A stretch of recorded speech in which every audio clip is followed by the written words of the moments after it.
friendship that'll never ever end.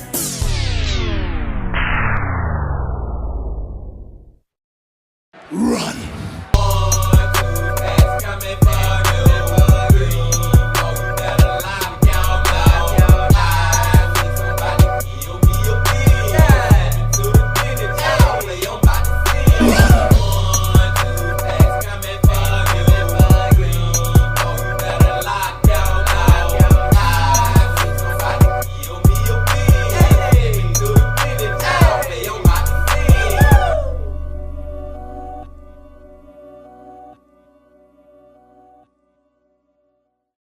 It's a beautiful day in the neighborhood.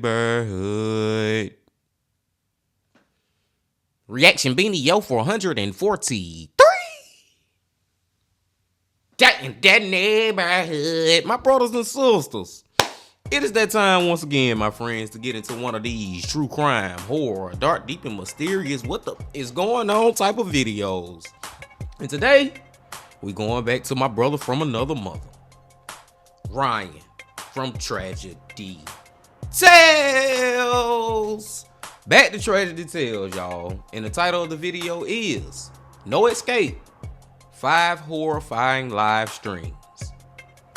Now, when I first seen this title, y'all, the thing that just came to my head, like one of the videos that we watched this video probably like, had to been almost like a year and a half ago from Anna Sauls. And long story short, story long, it was about these two sisters. They was driving in the car. Well, it was one sister driving and the other one was in the passenger seat.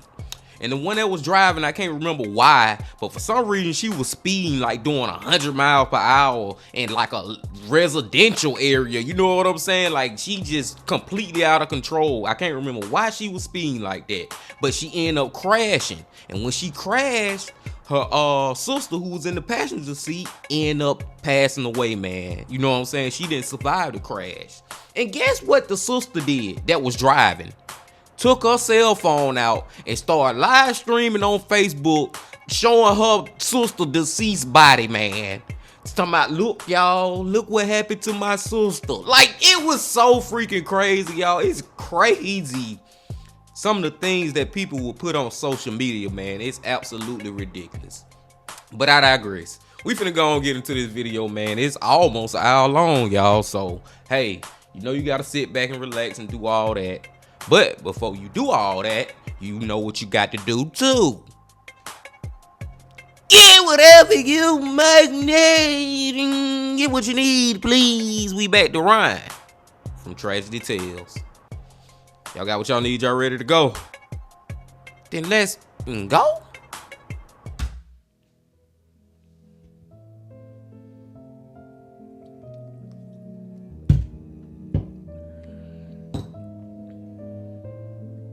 Live streams. They've changed the way we share moments, witness events, and connect with each other across the globe. Streams bring us closer to the action, offer real-time interaction. They capture events that are unfiltered, unexpected, and sometimes utterly chilling. I'm Ryan from Tragedy Tales, and this week I've dug into the digital abyss. I've scoured the internet to bring you 5 horrifying live streams that shocked viewers. From the man who captured pure terror, to a phony Christmas livestream that was far from what it seemed. Grab a hot drink and draw the curtains. Let's get right into it.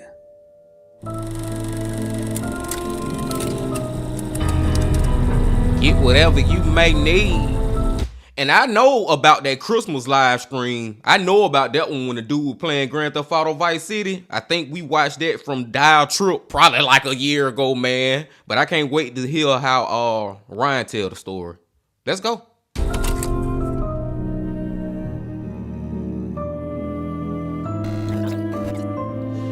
Number 5.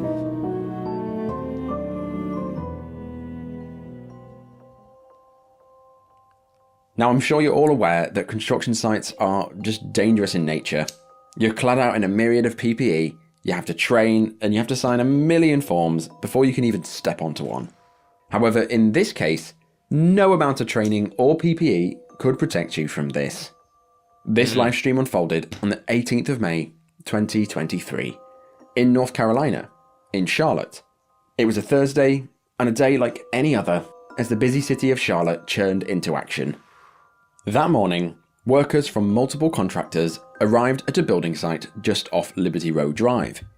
This was a 7-story building site intended to be a luxury apartment building situated near the popular South Park Mall. And on this day, around 120 workers grafted away. Some were installing windows, some were fitting insulation, with one worker situated in a crane 210 feet above the ground. As the sun rose over the building site, the day began. The workers began their usual jobs, hauling things up the stairs, loading and fitting windows. Now this is when the horror begins. At approximately 9 AM, on the bottom floor of the partially built multi-story building, the workers began hauling spray foam insulation from the van that it had arrived in into the bottom floor. Within the spray foam trailer, there was a generator and a load of canisters that combined to create this spray foam insulation. Inside this trailer, a spark started a flame, and the flame spread rapidly. It spread all across the spray foam insulation, quickly reaching the apartment and the workers that were busy grafting. There was no alarm yet installed for emergencies, so a couple of workers ran sporadically across the floors, shouting "Fire, fire," in an attempt to get everyone out.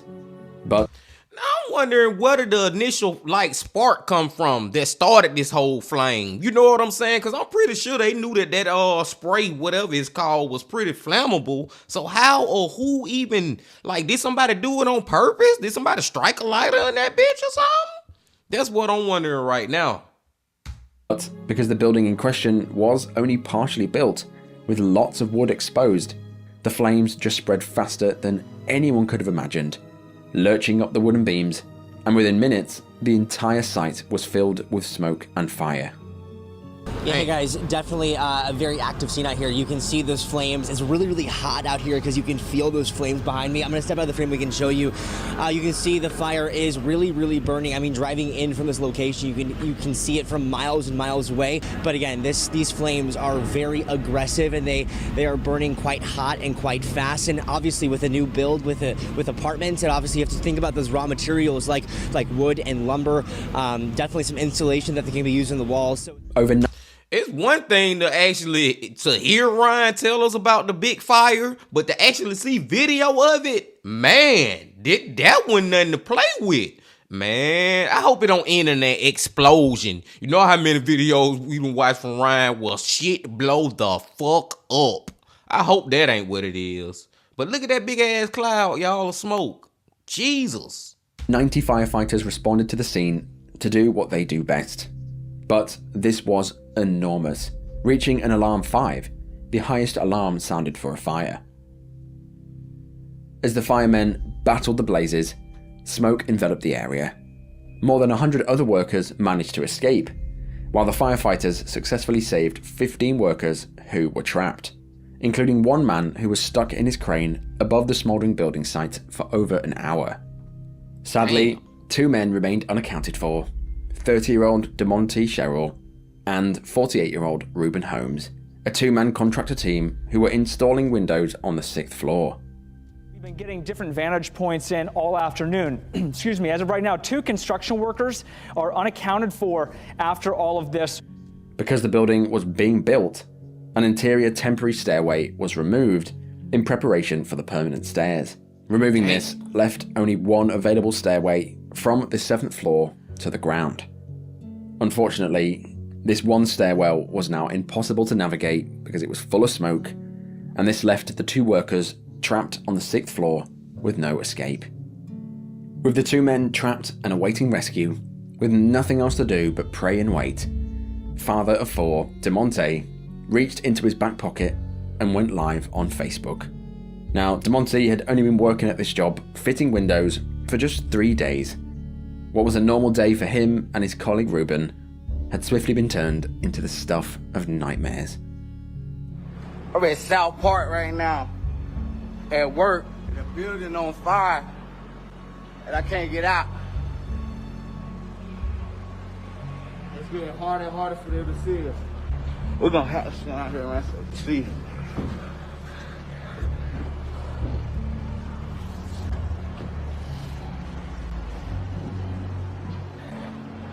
The building on fire, I'm trapped inside, me and my man. Lord Jesus, I hope these dudes survive this. This is gonna be so tragic if they didn't make it through this, y'all. Whew. As DeMonte went live from within the burning building, he said to his viewers that he was trapped on the 6th floor, trapped at work, and that it was getting harder and harder to see. He screamed out, "Help," desperately, while DeMonte's family and friends watched, including his own mother. Damn. The building on fire, I'm trapped inside, me and my man. Ah! Help! Ah! DeMonte's father, Terry Campbell, rushed to the scene as soon as he heard, but by the time he got down there, the entire street was chock-a-block full of black smoke and rising flames. With the smoke billowing out from the shell of the building, the flames reached temperatures of upwards of 2,000 degrees. This was actually one of the largest fires in Charlotte's history. As firefighters worked their way through the blazing building, they reached the 6th floor, and here they heard the agonizing pleas for help from the two men who were trapped.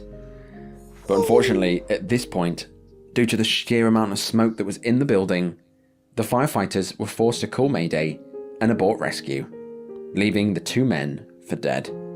Oh my freaking God, what? They actually heard them and still couldn't go save them? That make it even worse, man. Now, I don't really want to just blame the firefighters and say that, no, they should have went. Y'all should have went and saved them. If they was potentially gonna die during the rescue themselves, you know what I'm saying? They know more about that stuff than I do, man. I don't want to just blame them. It's just so effed up because I got relieved for half a second. And then come to find out that they still didn't make it. It collapsed.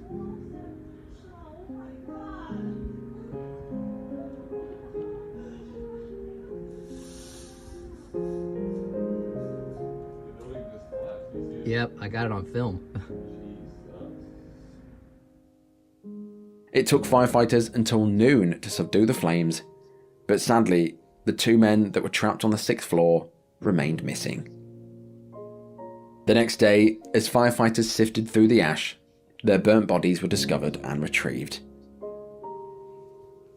Now, in hindsight, the stream of DeMonte and Ruben being trapped on the 6th floor is eerily haunting.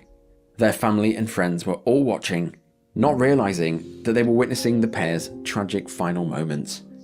Just imagine that you're in that same situation, trapped at work, 6 stories up, on an unfinished balcony, with the flames quickly rising towards you, being choked out by the inescapable smoke. It's truly horrific. And the fact that they were screaming for help and nobody could reach them, yeah, it's awfully tragic. This incident raised serious questions as to the safety on building sites. 3 companies were cited, being accused of not meeting several fire safety codes that led to the workers' tragic deaths, including not having a fire alarm system, an escape plan of any sort, or having an escape route for the employees. Investigators determined that multiple heat sources were inside the spray foam trailer, and this is what started the fire. And they also said that nobody was monitoring these operations whatsoever. They said that if someone had been there at the time with a fire extinguisher of any size, this entire situation would have been avoided. In January of 2024, 2 out of the 3 companies that were involved were fined for breaching 8 fire codes that led up to the fire, with fines totaling almost $50,000 US. Man, y'all. After watching that video of him doing that live stream, I was just hoping and praying that they made it through it. And they didn't make it through it. And then, like, what just make it even worse is the fact that their voice was being heard, but they just couldn't be saved, man. And it just seemed like it was another case of people being unsafe, like workers, whatever the word is, man. Work environments having unsafe-ish going on and nobody goddamn really taking it seriously. You know what I'm saying? We have watched so many videos like that where these work environments be unsafe and nobody freaking take it serious. None of the people who should be protecting, y'all know what I'm saying, man. Jesus Christ. Rest in peace to those two dudes. Let's go to number 4. Number 4. Imagine that you're at a house party with your friends. You got beer, you got pizza, you got music. It's a great time. Then you decide to have, a game of hide and seek. This is the very last thing you expect to happen. This frightening stream occurred on Saturday, the 4th of April, 2020, in Maryland, more specifically, Baltimore. Home to 585,000 people, with a long history as an important seaport, Baltimore is known for its delicious seafood. However, it's also known for its darker side. The city is officially the 3rd most dangerous place to live in the entire United States, boasting a crime rate of 48 per 1,000 residents, making it one of the highest crime rates across all America. Your chances of becoming a victim of either a violent or property crime here is 1 in 21. However, just like any city, while there are drug and gang-related crime, these kind of crimes only occur in specific parts of the city and don't actually have an effect on tourists or non-gang members. But this stream began on Saturday, the 4th of April, 2020. Because it was the middle of the pandemic, as darkness settled on Baltimore, many returned to their homes for a quiet night in. However, these restrictions would not stop 24-year-old Ernest Wilson III. That night, Ernest planned one of his famous game nights and invited 15 or so of his friends. Ernest was described as a very nice and sweet young man. He was a great big brother and a person who could make you laugh with anything that came out of his mouth. Before the weekend, Ernest had gone out of his way and rented an Airbnb on the 1100 block of St. Charles Street. He rented this B&B out for what he called a game night.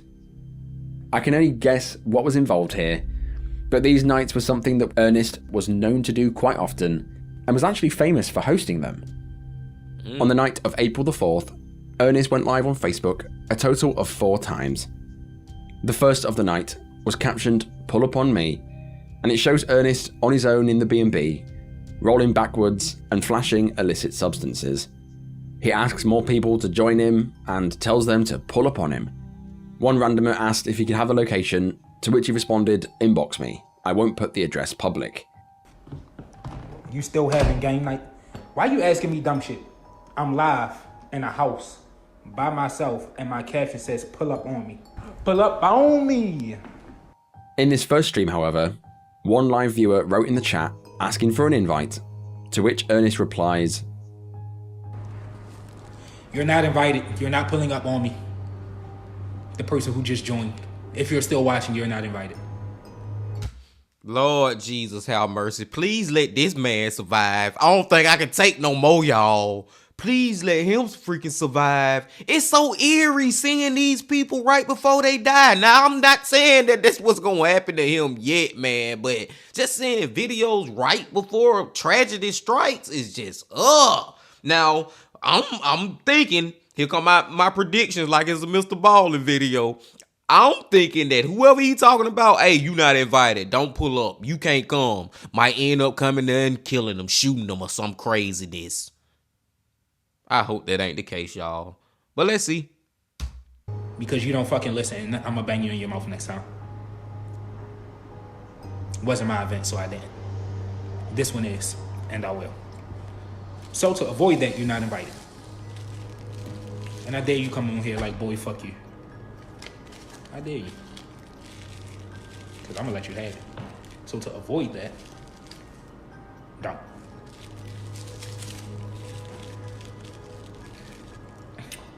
In the next 2 live streams, the streams just show the party getting going. It looks like there's 20 odd people having fun, drinking, playing games and dancing.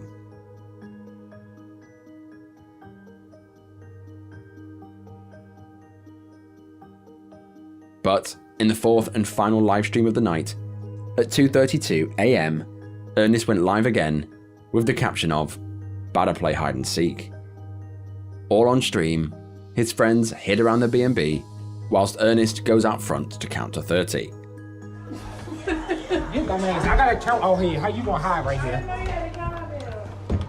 They so dumb.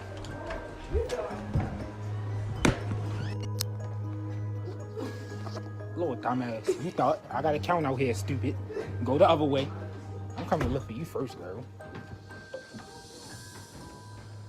You know I can ham up there and shit.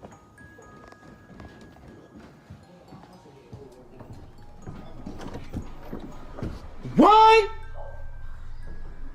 2, 3, 4, 5, 6, 7, 8, 9, 10, 11, 12, 13. I can hear y'all. 14, 15. I can see y'all. 16, 17. Don't walk this way because you're going to get caught. 18, 19. Thank you. Go the other way. You're making it too easy. 20, 21, 22, 23, 24, 25, 26, 27, 28, 29, 30. Because I'm tired of fucking counting. Ready or not, here I come. As the countdown ends, he returns inside, shouting, "Ready or not, here I come." Lock the door so don't hit the opening door on me. Ain't nobody in the bathroom. I didn't think nobody. Fuck. Oh, alright. I'm going.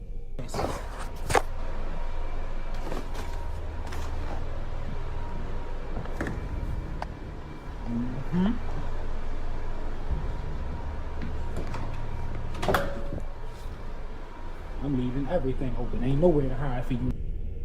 In the darkness, he creeps around looking for anyone hiding, checking utility cupboards and various rooms before deciding to check the back door. Next time they on y'all ass. Down here. The front door locked. Dumbass. I'm on your ass. 1, 2, 3. The 24-year-old walks outside and instantly finds 3 of his mates hiding. He counts them out, and then, all on stream, a man can be seen scaling the fence to the property. And then, this happens. I'm on your ass. 1, 2, 3. Who the fuck is that, G? I don't know. Get your dumb ass on the other side of this gate. Who the fuck? Dumbass. This can't be one of my friends. Fuck on the ground. Hey, Pud! Pull that shit up! Ernest is suddenly and violently attacked by the unknown person. He can be heard screaming as someone orders him to get to the ground. After a brief commotion, the video frame cuts to black and the recording ends. Back inside, the sound of gunshots echoed through the party. His friend... Man, didn't I call that one, y'all? I called it. I freaking called it. I said somebody gonna come over here and kill this man. And I ain't gonna lie, y'all, the whole time, from the time where he started to count doing the hide and seek, when he 1, 2, 3, the whole time my heart just started racing, man. I'm just like, oh my God, dude. It is so crazy watching people right before, I know I said it, but I gotta just say it again. It is just so eerie watching people right before they die on live stream. They have no idea about what about what is about to happen to them literally a minute from now. Man. Rushed outside to find that Ernest had been shot and left for dead. The perpetrator now nowhere to be seen. When the authorities arrived, unfortunately, Ernest had died from his injuries. And it just goes to show what I mean about live streams, that they can capture moments that no one would have ever imagined capturing. Nearly 4 years on from this tragic ordeal, despite being caught in the act of a video the police have been unable to find the person responsible, meaning this murderer continues to walk free. Damn. But next time you think about going live and perhaps hosting a party with random people, perhaps think twice. Perhaps think about who is watching and waiting.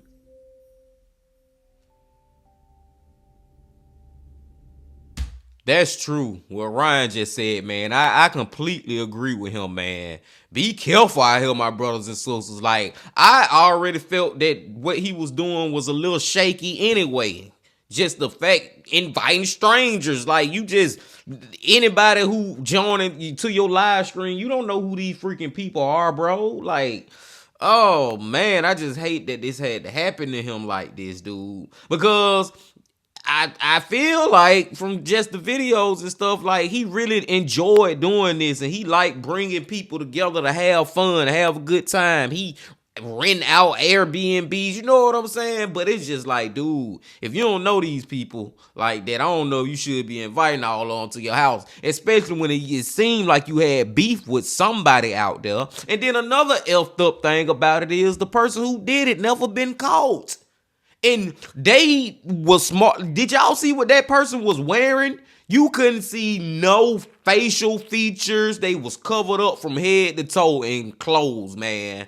So I don't know if they gonna ever solve that one. And I'll just say this real quick, y'all, before we move on also. It's a whole bunch of other stuff I want to say, but I'm just gonna get this last little point across and we gonna move on, man. I think some people at that party know who did it. Some of those people that was in that video, some of those people who was at that house, they know who the freak did that because more than likely, somebody who was there gave the address to the murderer. You know what I'm saying? You go all the way back to when he was like, no, you ain't invited. Whoever he was talking to, hell, one of their friends may have been invited.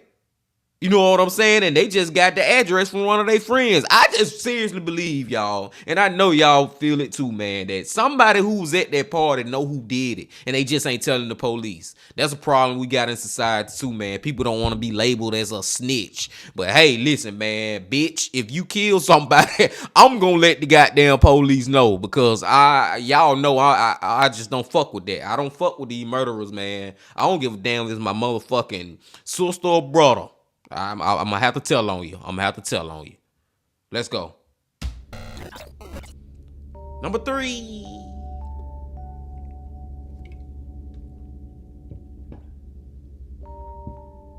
This entry brings us straight to Kuzhou, China, on that fateful day of June the 20th, 2023. On that warm, beautiful summer day, 23-year-old Zhao, who went by the name of Zhao Zhumi on the Chinese version of TikTok known as Douyin, finished her shift at a construction site and decided that she'd go live to her viewers to entertain them for a while. In China, live streams have sort of taken over. A report by authorities last year found that as of September of 2023, Douyin had a staggering 743 million users, and that 89.8% of these users partake in live stream content. Now, Zhao was a mother to 2 kids, and she was a professional crane operator who had 100,000 followers on Douyin. Thousands of regular viewers would tune in almost every day to watch her sit in her cabin, far above the ground. On the stream, she'd talk to herself, she'd show the views of the cabin and what she got up to that day at work, she'd give life updates, and sometimes she'd dance for her viewers while sitting in the cabin of her crane. That day, Zhao was working at a crane operating site near Kuzhou in the Shanxi province of Western China. At approximately 5:40 PM, her shift finished and Zhao went live on Douyin. As the stream started, she spoke to the viewers and then she began to do her cute little dances in front of her phone that was set up in the crane cabin. Zhao dances for a bit before she decides to get down and end the live stream. Unfortunately, in a part of the video that has been cut out, I couldn't find it anywhere, Zhao slips on the stairs as she was trying to descend, and the video then switches to blurry images of equipment whizzing past the lens, all captured on livestream. Zhao tumbled 160 feet from the cabin. She fell and she fell, tumbling through the metal struts, coming to an abrupt stop seconds later. Zhao. That is some crazy-ish, y'all. Like, the phone literally was recording her as she was falling. Jesus. Died on impact. While most of her co-workers had reportedly left for the day, bystanders and eyewitnesses reported that Zhao still had her phone in her hand as she tumbled down the crane. Her fans and followers watched in shock as this entire ordeal unfolded live. The stream then ends, and shortly after, her family announced her death. Zhao's funeral and cremation took place the following week, with her ashes placed on a small table under an umbrella, as per local traditions.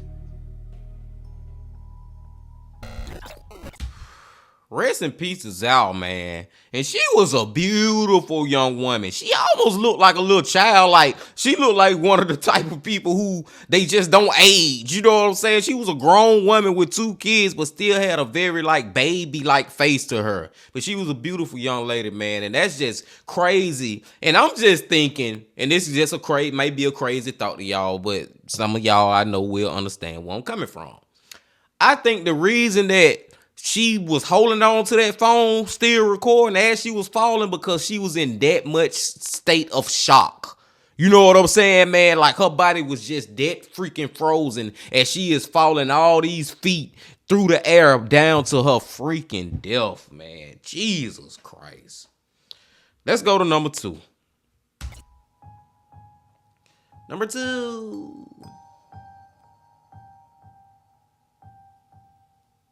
This haunting livestream unfolded on August the 18th, 2022. It begins in the Key Motel in Chatsworth, Ontario, Canada. That day, with the summer sun pounding from above, 24-year-old Helen Nyabuto, known online as Helen Wendy, visited the Key Motel in Chatsworth with her friend. Helen first arrived in Canada from Kenya in 2018 and worked as a nurse in a local nursing home. She was described by her brother as full of life, with a warm smile and a charming heart. Now, the hotel that she'd visited that day with her mate was the Key Motel. This motel is an all-suite motel nestled on a quiet road in Chatsworth. The motel is a close drive to golf and other fun features, but they also have an array of amenities on site, such as a really cool barbecue, a picnic area, and a private pool. That day, Helen decided that the weather was beautiful and that she was going to take a dip into the shallow end of the pool. Helen donned a bikini and slipped in. Okay, all right. Let's see if I can get this one right, y'all. I don't like the fact that that pool is so close to all those trees and grass and wilderness. Like, that pool look like it's very close to the forest, and I don't like that. Because ain't no telling what the hell might be in that goddamn pool, man. It could be an alligator. It could be a freaking snake. I think it's something in that pool is going to end up attacking her, y'all. This is just so like, it ain't even, they got a little thin ass fence up with a little wooden ass gate. Dude, anything can get back there. Oh my God. That's just my prediction, but don't that sound like where we headed with this, man? Let's see. And this is when she decided to grab her phone and start a Facebook live stream. The live stream begins showing Helen in a colourful swimming costume, smiling, having fun, and filming herself playing in the water. Now, while she was chatting to viewers, having a great time, it's important to note that Helen could not swim. She was in the shallow end for the majority of the stream, and there was no lifeguard or anyone watching over her.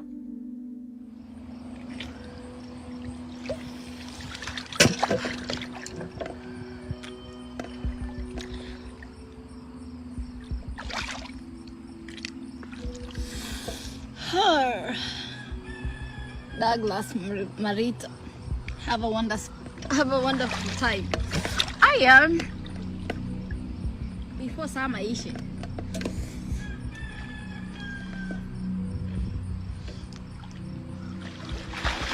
Oh, what the thought she didn't know how to swim. Why she doing that? She's scaring the hell out of me, man, right now. Man, if it ain't an animal, y'all, she might drown. Oh, my God. That is just crazy for me to say. She might end up drowning to death, man. It's either or. It's either or.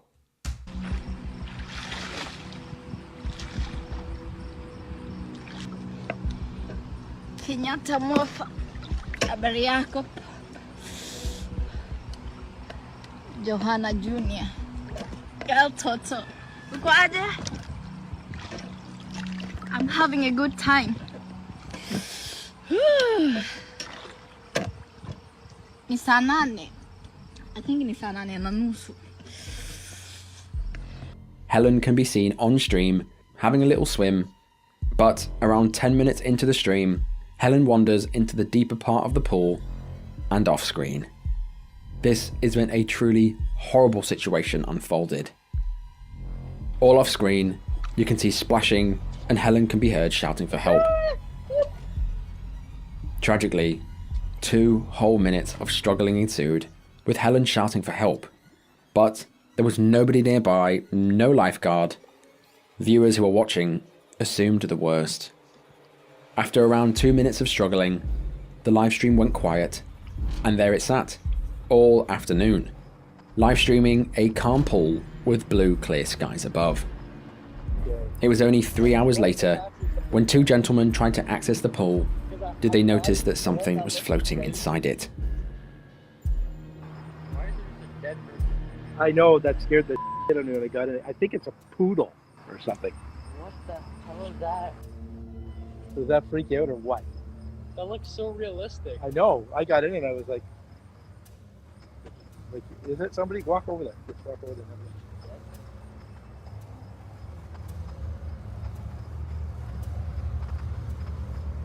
Okay.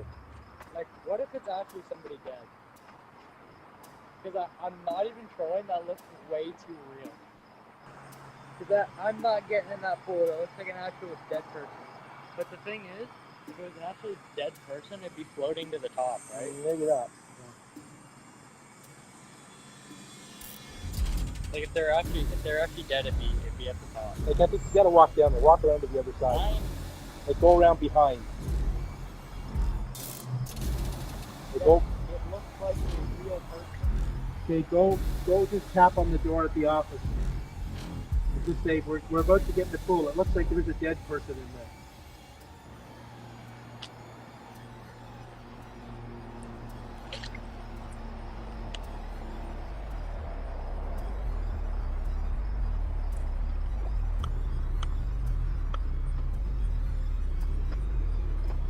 Is that real?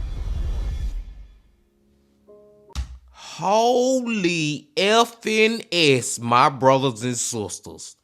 This man, goddamn, Ryan, where you be finding this ish from, man? Jesus.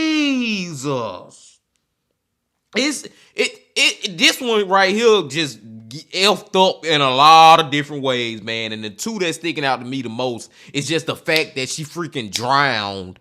You know what I'm saying? But to capture it on live stream, people who watching her live stream actually sit up there and watch her drown to death. And then the second thing, these dudes just to capture them reacting to actually walking up on her body inside the pool.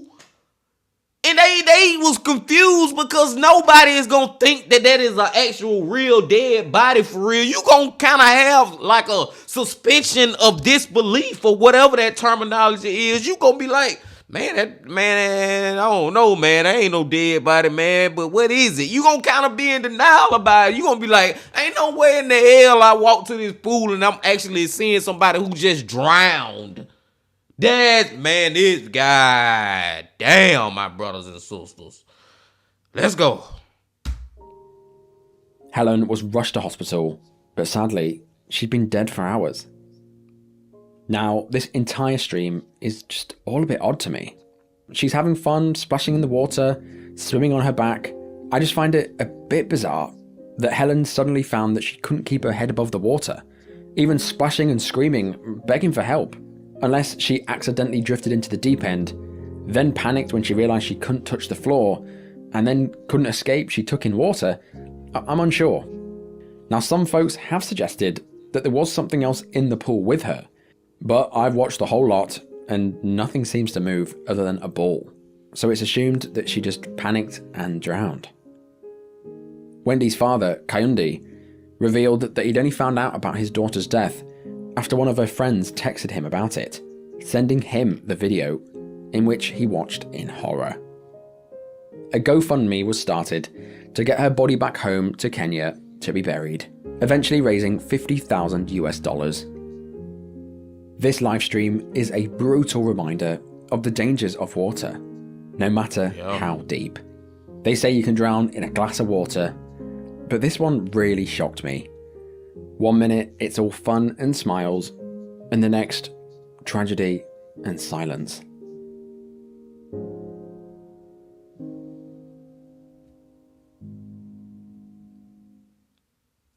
Man, rest in peace to her, man. She was beautiful too. Beautiful, and looked like she was having so much fun out there on her live stream, man.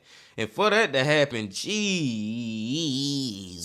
my brothers and sisters. It, like I said, man, just so many different ways that you can look at it where it's just shocking. And I was wrong on that one though. I admit I was wrong. My first guess was like a snake, or I was thinking maybe an alligator was in there on the deep end part and she never saw it. I was waiting on like an animal to pop up and just attack her. But to see her go to the deep end and just, I think she really just completely just panicked. It like panicked real quick to the point where she ended up in swallowing a lot of water, and it just went crazier from there. You know what I'm saying, man?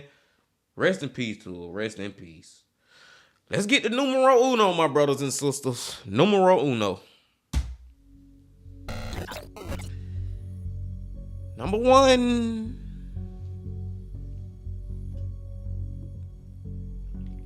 Now, this entry is one that I wanted to cover since it happened, but I couldn't quite fit it into a video until now. This seemingly innocent stream begins in Lisbon, in Northern Ireland. At approximately 4 PM on December the 18th, 2023, 32-year-old Stephen McCullough announced on his Twitter and his YouTube that he'd be hosting a special Christmas surprise livestream right here on his YouTube channel, Vote Saxon 07. He said that he was going to go live at 6 PM, just 2 hours from the announcement. Now, for a bit of background, the Vote Saxon 07 channel was a YouTube channel that I had watched for years at the time of this incident. Hello YouTube viewers and random Doctor Who fans. Hello YouTube viewers and random Star Wars fans, and may the 4th be with you. Hello YouTube viewers and random subscribers and well-wishers and hangers on. Hello YouTube viewers and random Doctor Who fans. The channel's name is actually a reference to one of my favourite Doctor Who 3-parter episodes, where the Master takes over the world and becomes the Prime Minister. Starting in 2015, the Vote Saxon channel was run solely by Stephen McCullough. The channel's original focus was Doctor Who, whether that be episode reviews, merch reviews, figurine reviews, anything Doctor Who, you name it. While focusing on Doctor Who, Stephen also covered lots of other nerdy stuff, such as Star Wars. He loved his Robot Wars. The channel was a place that I'd find myself returning to every now and then when a particular controversial Doctor Who episode dropped, or when new figure reviews came out. Today, the channel sits at 38,000 subscribers, with 13 million video views. The dude was a big deal, y'all. He was a big freaking deal on YouTube. And because he covered a lot of different stuff. But I'm not going to give it away, y'all. But like I said at the beginning of the video, I already know about this story. And I'm not going to tell y'all, I'm not going to spoil it. But just know it's about to get crazy. It's a mother in this mother. For real, y'all. Just watch it, man. And I'm liking the way that Ryan is telling it too. So the channel covered anything Doctor Who and pop culture related. So this is why it was particularly strange when Stephen announced to his YouTube and his Twitter that he'd be going live in just 2 hours for a gaming live stream. I didn't catch the stream at the time, but his followers were thrilled at the prospect of watching him play video games live, especially seeing as he'd not streamed for over a year. So, 2 hours later, 6 p.m. arrived, and just as promised, Stephen went live to his viewers on YouTube. This stream, however, was far from what it seemed. Earlier that day, on December the 18th, Stephen's girlfriend at the time, 32-year-old Natalie McNally, who had been in a relationship with Stephen since August of 2022 and was actually 15 weeks pregnant, spent her time at her parents' house in Lurgan, watching football, a small nearby town 20 minutes away from Stephen's house in Lisbon. The World Cup was on and the festive atmosphere was truly palpable. After the game ended, Natalie made her way back to her house in Lurgan, Silverwood Green, arriving back at around 7 p.m. The last communication between Stephen and Natalie was at 5:57 p.m, with Stephen messaging her saying, "Right, I'm off to stream the night away. Wish me luck." That night, as the stream continued, showing Stephen playing his games, Natalie was murdered in cold blood. She'd been beaten black and blue and stabbed multiple times. She had defensive wounds all over her body, cuts, scratches, including blunt force trauma to the head and a compressed neck. She was found by Stephen on the evening of the 19th, who rang the police, and a murder investigation was quickly started. Detectives from the Major Investigation Team have now launched a murder investigation following the death of Natalie McNally in Lurgan. This follows the results of the post-mortem. The 32-year-old died a violent death, having been stabbed a number of times, and there are signs of defensive injuries. She was murdered at her home in the Silverwood Green area of the town, and evidence now suggests that she was murdered on the night of Sunday, the 18th of December. Now, of course, the police first suspected Stephen, and he was arrested. He was charged with Natalie's murder that very day. However, once he was brought into questioning, Stephen maintained his innocence, pointing only to his livestream as proof of his whereabouts during the time of the murder. The police reviewed the stream, and yep, that was Stephen gaming at that time, at that date. They confirmed that Stephen was live. He was playing video games, seemingly cementing his alibi. We as a community want to take the opportunity to offer our deepest condolences to Natalie's parents, her brothers, her family, and her friends. Please, if anybody that has any information whatsoever, please bring it to the police. Thank you. This poor will release the dreams. May Natalie rest in peace. And just watching that visual footage, it's so sad because all those people there, they heard him just because, you know, she deceased, she died. And not only that, they don't have no idea who did it. Like, right now, they feel helpless. Like, they can't even get that much of a closure to who actually done it, man. I feel for them, man. I really do.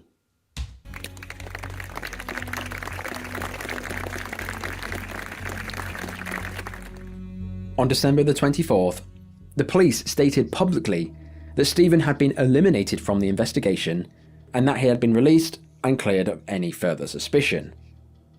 On Boxing Day, December the 26th, a day after Natalie was due to reveal to her loved ones that she was in fact pregnant, family and friends instead gathered for her funeral near her family home. Several hundred members of the public and the local community gathered to see her coffin as they showed the family their support. On the 28th of January, a rally was held in Lurgan in a local park in memory of Natalie and her unborn child. More than 1,000 people gathered, as well as Stephen, of course, captured here.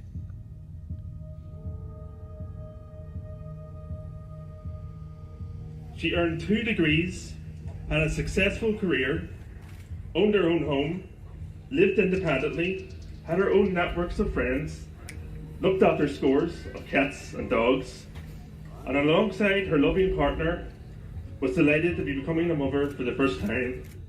We are the parents. I don't remember seeing that footage of her whatever the hell, I can't think of the name, or at that park with all those people, over 1,000 people, y'all, that's a strong support that came out for her, man. I love to see that too. But I think some of y'all know where we going with this story by now. Y'all know where we going. And let's just get there. Let's just get there before I really give my thoughts. So, Natalie McNally, Bernadette, and myself, Noel McNally. Natalie was murdered on the 18th of December, and we are appealing to the killer of Natalie to give himself up to the police, or if someone knows who this person is, please get in contact with the police and give this person up. This person needs to be taken off the street. I would just say, please, if anybody who suspects somebody or knows, come forward. Search your conscience, that you cannot keep this a secret. This person cannot, who brutally murdered my daughter, cannot be in society. Please come forward with any information that you may have. The police need this, and we as a family need to get justice for Natalie.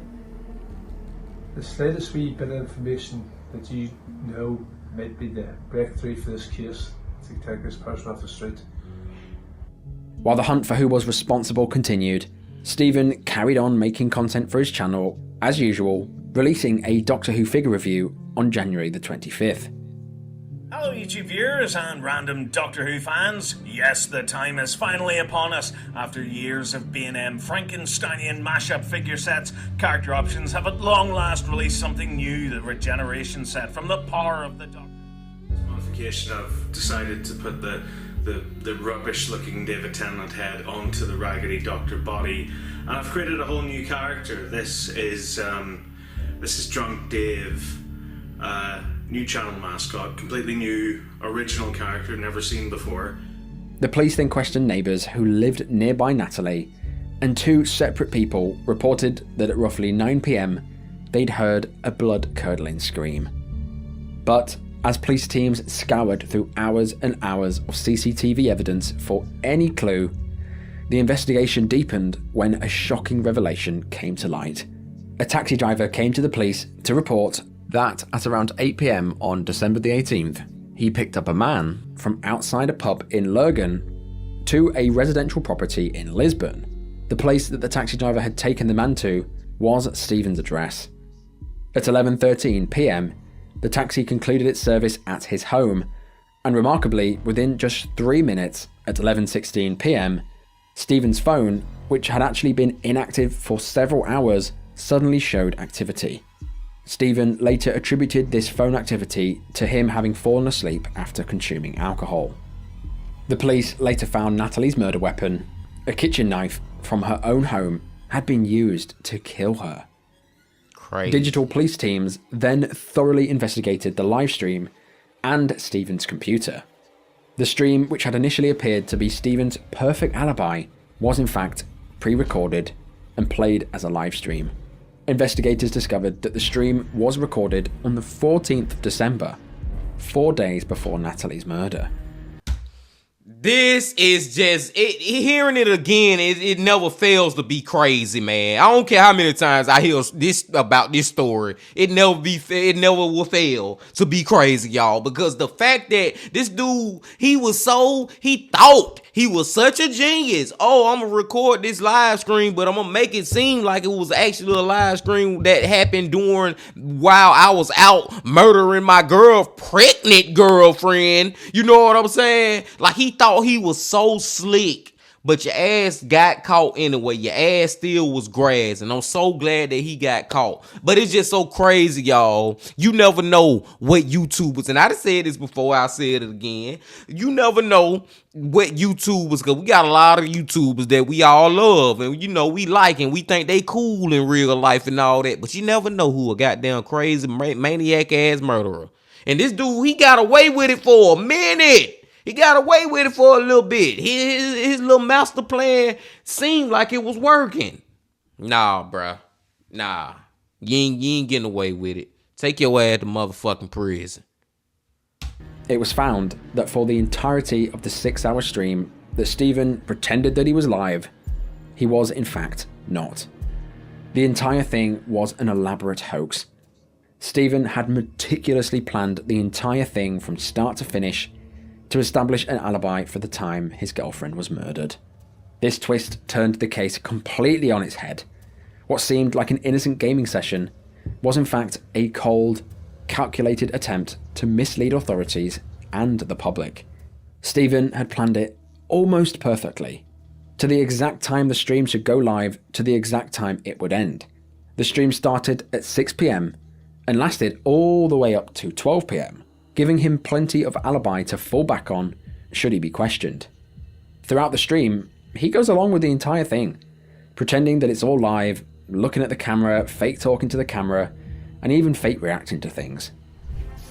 Hey, and we're live. Hello, everyone. Yeah, a little bit out of the blue, this, isn't it? But, hang on, my levels are just a nightmare. There we go, bring that down a little bit. And that could be a little bit better framed, but that's the fun of being live. Yes, so, hello to all on this glorious Sunday evening. Yeah, so I just thought, why not? I'm gonna do a live stream, because this day next week is Christmas. So what more could you want for Christmas other than an evening with your old pal Stephen?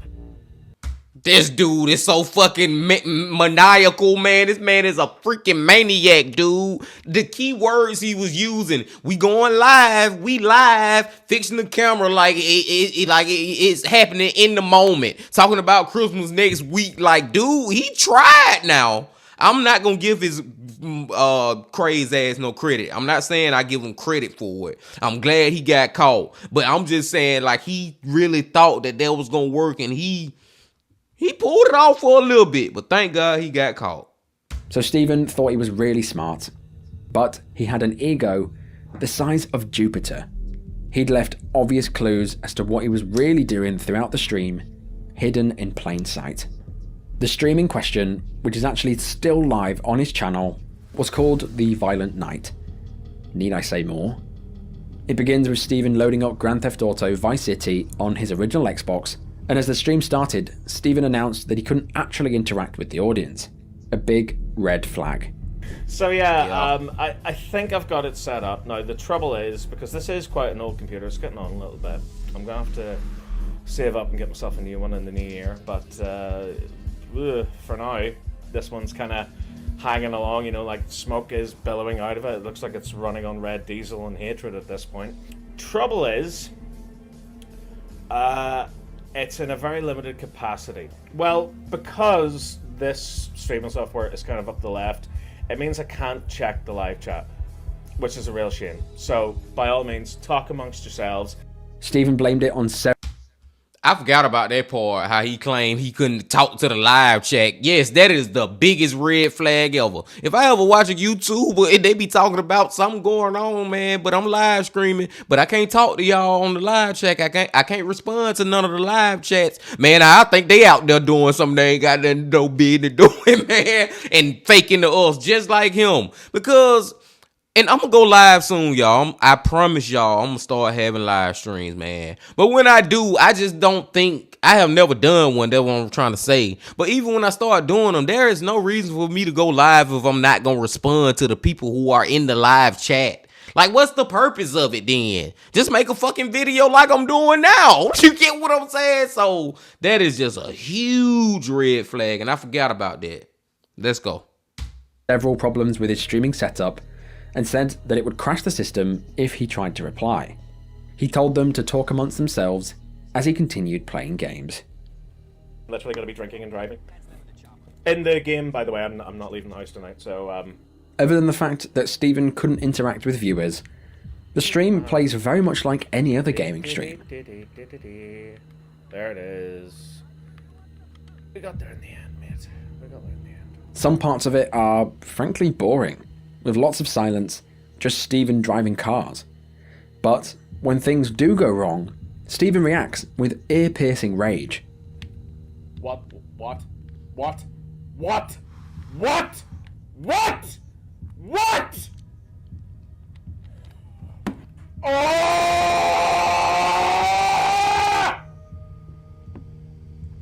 I don't remember this mission being this difficult. Oh! No! No! No! Why does this keep happening? I will kill you all with fire! Viewers were typing in chat, trying to speak to him.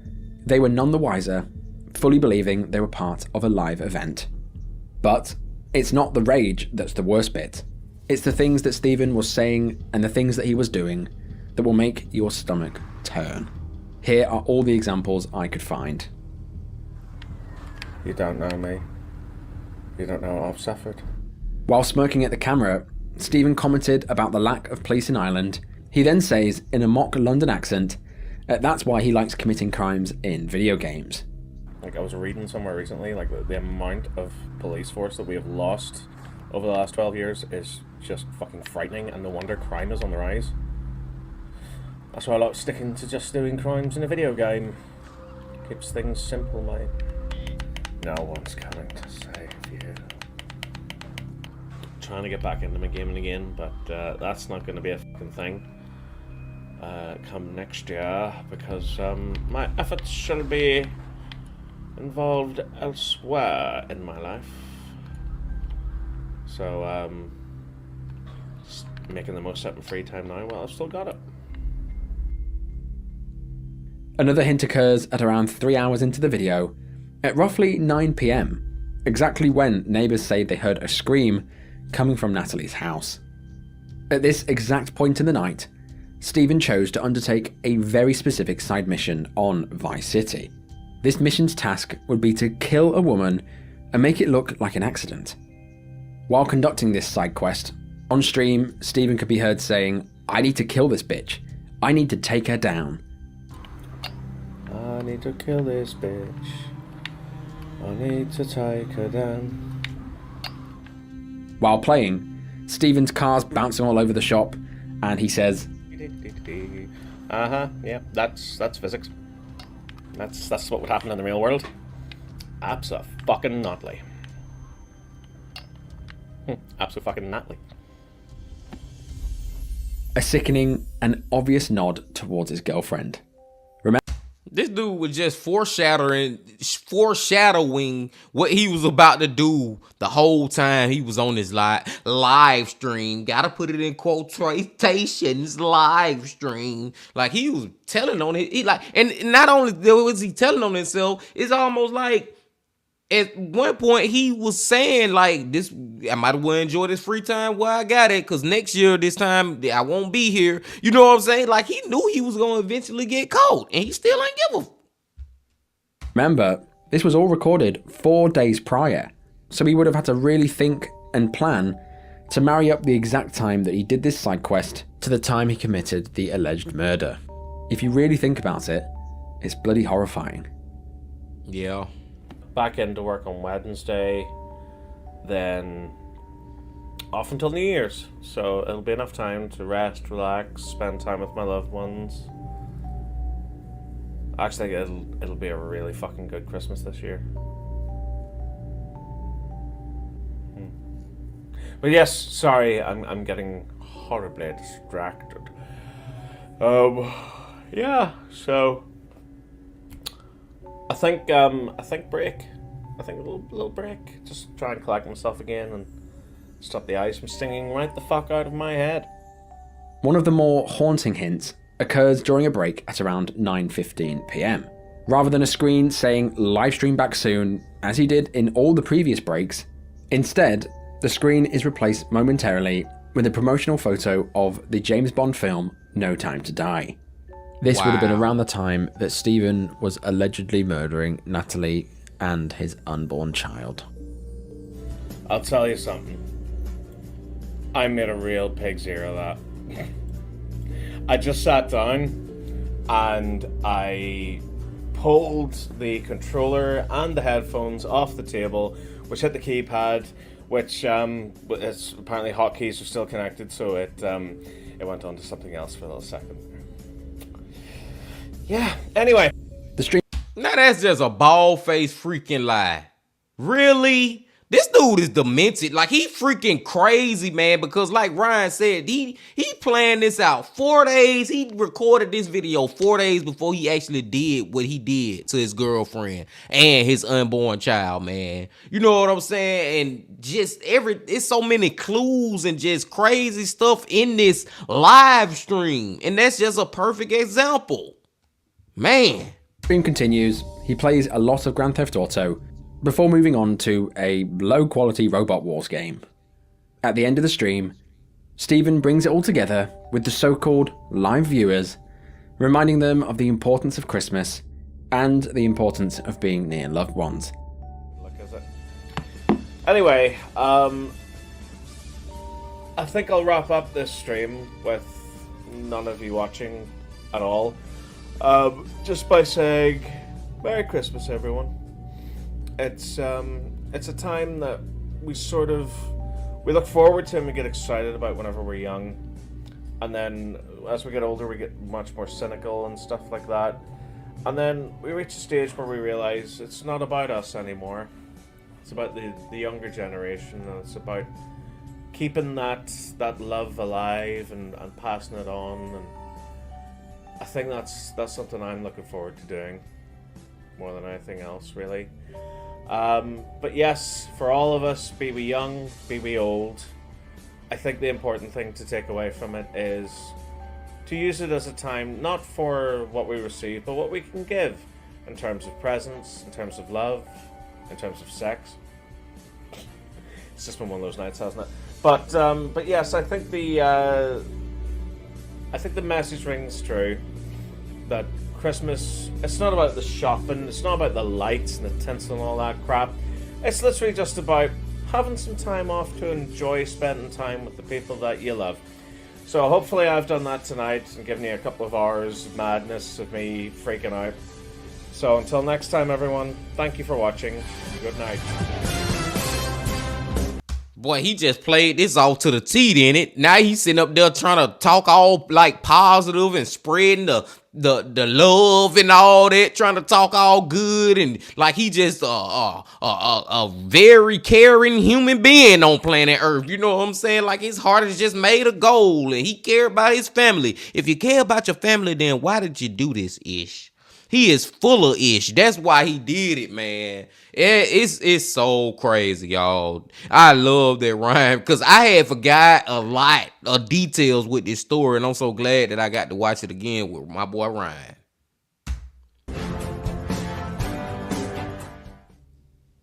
Shortly after the live stream was discovered to be fake, damning CCTV evidence was found, and on January the 31st, Stephen was rearrested for Natalie's murder. The CCTV footage in question captured a figure at 7:09 PM on December the 18th. The footage shows a tall man navigating his way towards a bus stop located at Kingsway in Dunmurry, a notable distance of 2 miles from Stephen's home in Lisbon. The individual, shrouded in a large hood and scarf that was concealing his face, embarked on a journey to Lurgan, where Natalie lived, aboard the bus. As he attempted to pay the fare with cash, a mishap occurred. The coins tumbled to the floor, and the man bent down in an effort to try and retrieve them. Because he was wearing gloves, he couldn't pick them up.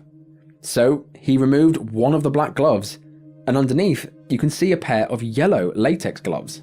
This man was wearing 2 pairs of gloves, showing that he was forensically aware. The man's physical stature and the manner of walking bore a striking resemblance to Stephen, and Stephen was clearly trying to conceal his fingerprints. Further CCTV footage tracked this man from the bus, entering Silverwood Green, where Natalie lived, at 8:52 PM.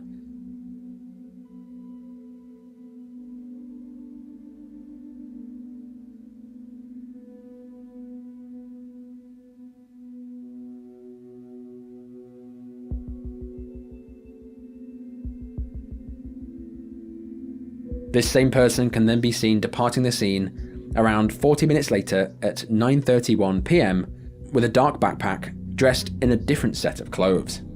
CCTV then captures the man hailing a taxi outside a pub that was initially waiting for another person. He got in the car and claimed that his mother was ill and that he needed to go to another destination. This man directed the taxi towards Lisbon and towards Stephen's address. This taxi driver later positively identified Stephen as his passenger in a Viper police lineup. And see, Steven, that's what your ass get. He tried to be so slick and thought he was covering all his tracks, but you ain't cover all of them, and we ain't need all of them. We just needed a couple of those tracks to see that it's gonna lead back to you. Thank God he got caught for this. This accumulation of evidence led to Stephen being formally charged with murder in the early hours of February the 2nd. One of the prosecuting lawyers described how every moment of this entire thing had been carefully thought through, and it's only due to painstaking police work and sophisticated cyber evidence that he hasn't got away with it. To make this crime even worse, between the times of being arrested and then released and then rearrested, Stephen visited Natalie's family to find out if they were onto him. He went over to see how they were doing and set up his phone to record. Well, Stephen forgot about his phone on record and had to come back later in the evening to retrieve it. Natalie's parents even allowed Stephen to spend 20 minutes alone with her body on Christmas night, believing him to be the grieving partner and not the person who had killed their daughter. So, why did he allegedly do this, you're wondering? Some people believe that Stephen didn't want the baby and that he wanted out, while others believe that he did this to stop Natalie leaving him, as police did discover sexualized messages to an ex on Natalie's phone, giving a supposed catalyst for her killing.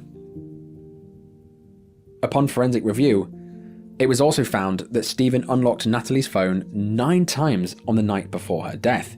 It's assumed that he was checking who she was talking to, but didn't send any messages. Stephen's been in prison since his arrest. He did later admit to pre-recording the livestream, but did not admit to murder. When Stephen appeared at Belfast Crown Court on Friday the 12th of January 2024, the pre-recorded livestream became the key piece of evidence that unravelled his alibi. When the judge asked how he pleaded to the murder charge, he replied, "Not guilty." In court, his defence lawyer argued that the video was pre-recorded as a failsafe to get more viewers attracted to live content. But this doesn't really add up because, number one, he's not streamed in over a year, and number two, why would you live stream and pretend to be live? And it doesn't make any sense. His lawyer added that there were no hints or reference within the live stream, and that these comments were a tragic coincidence. The judge scheduled his trial for September of 2024. Stephen was then handcuffed and led from the dock by the prison staff, and as he did so, he kept his face to the ground, refusing to even acknowledge Natalie's family or friends as he walked past them into custody.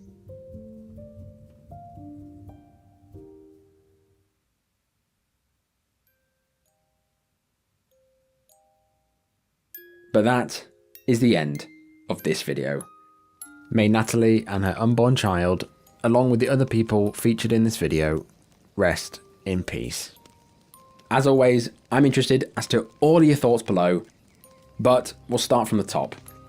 The 2 workers being trapped in a fiery building, it's got to be a nightmare. It's one that you wake up with cold sweats. Horrible, horrible situation to find yourself in. And the fact that there was no safety measures at all, not even sprinklers, yeah, it's tragic.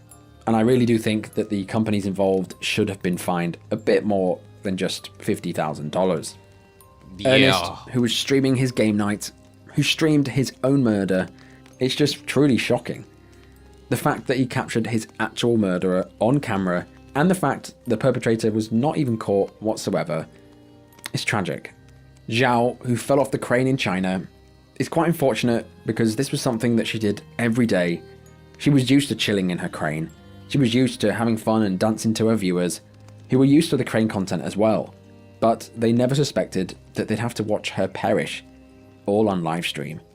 Yes, she should have been wearing a harness or something to stop her falling, but they say when it's your time to go, it's your time.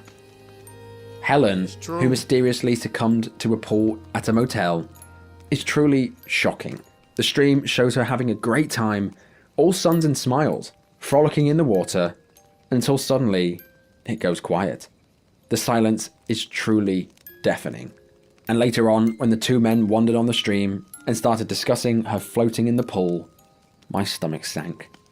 And Yeah, last but not man. least, Natalie and her 15-week-old child being allegedly murdered by Stephen in cold blood as he pretended to live stream online is truly sickening.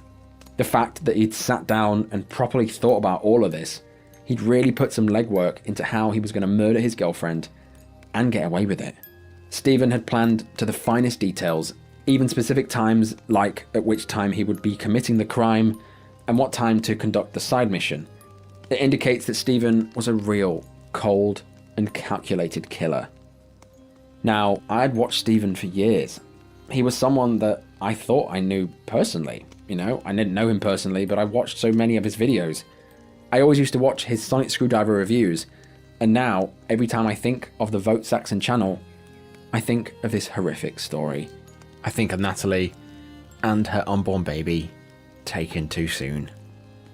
It just goes to show that you can watch thousands upon thousands of hours of someone's life peering in from the outside in, and you never truly know who you're watching. Exactly. But most importantly, what did you think of this one? As always, I do try and read every single comment, and if you're this far into the video and you're not subscribed, go down there and destroy that subscribe button now, and why not give that like button a little tickle while you're down there as well. But I will see you guys in the next one. Bye bye. Go subscribe to Ryan, y'all. Go hit that notification bell and all that stuff for our boy Ryan, man. Great freaking video. As always, great freaking video, man. And I just want to say rest in peace to all the people who lost their lives in this video, man. Like, it's just so crazy watching these people, my brothers and sisters, literally seconds or minutes or hours before they about to be deceased. Like, it's just so crazy, man. The first one, the two guys, I was just like, please, man, let them make it through this, because they showing that they literally trapped, they on live stream trapped in fire and smoke and have no way of escaping. And then the fact that the firefighters heard them screaming and stuff but still couldn't save them. Oh man, rest in peace to them. What was the next one, y'all? The next one what's the next one? I'm thinking about Zao right now. I don't think Zao was the next one, but let's talk about her real quick, man. She was just a beautiful young lady, man. And it's so crazy how she was holding onto the phone while she was falling. Like, Jesus, man. And like I said, I feel like she was in shock, and that's why she was recording herself fall to death. That just sounds crazy for me to even say that, y'all. But rest in peace to her. Let's go on get your boy out the way, the last one. I don't even remember his damn name, and I'm glad I don't remember his name, but I remember Natalie's name and her unborn child. Rest in peace to them. It is so crazy how that dude tried to come up with some kind of way that he was gonna get away with it. And like I said, boy, you tried to cover all your tracks, but some of them was still visible, and those songs was all that we needed to lead us to it being you. And I'm so glad that we found out it was him. I'm so glad that he didn't get away with that one. The second one was I remember it now, y'all. I can't remember this guy's name, but rest in peace to him. Who had the party at the Airbnb? That's one of those stories where the moral of the story is, y'all, don't be trusting all these strangers out here, man, just saying, hey, come party with me, posting it on social media, then just inviting people. No, man, no. And it's so crazy. The whole time he was doing the whole hide and seek thing, my heart was racing, man. Like, I just felt like something bad was finna happen. And it's so crazy that he actually recorded the freaking person jumping over the fence who came and shot him. Whoo, that one right there kind of sent chills down my spine, y'all. And the last one, the lady in the pool, man. The lady in the pool, y'all. I was thinking that it was gonna be an animal. I was wrong with that. But just to watch her, she is literally on live screen, people watching her drown to death, and there's nothing they can do about it. There ain't nobody out there. She was in that damn pool for hours before the other two dudes came up, and they in like a denial like type of state, like that cannot be a real body. One of them said he thought it was a poodle. Like, you would think it's anything other than a body, and come to find out it was a body, man. Rest in peace to her too, y'all. This was great from our boy Ryan as always, y'all. I always love when Ryan put out a new video, man. I always love it. I appreciate it, just like I appreciate all y'all. And before y'all leave, make sure y'all hit that like button, your comment, subscribe if you ain't did that yet, and come on back tomorrow for another That Chapter Wednesday.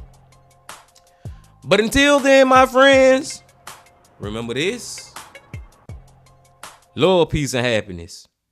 Stay safe. Don't stop. Keep going. Yeah.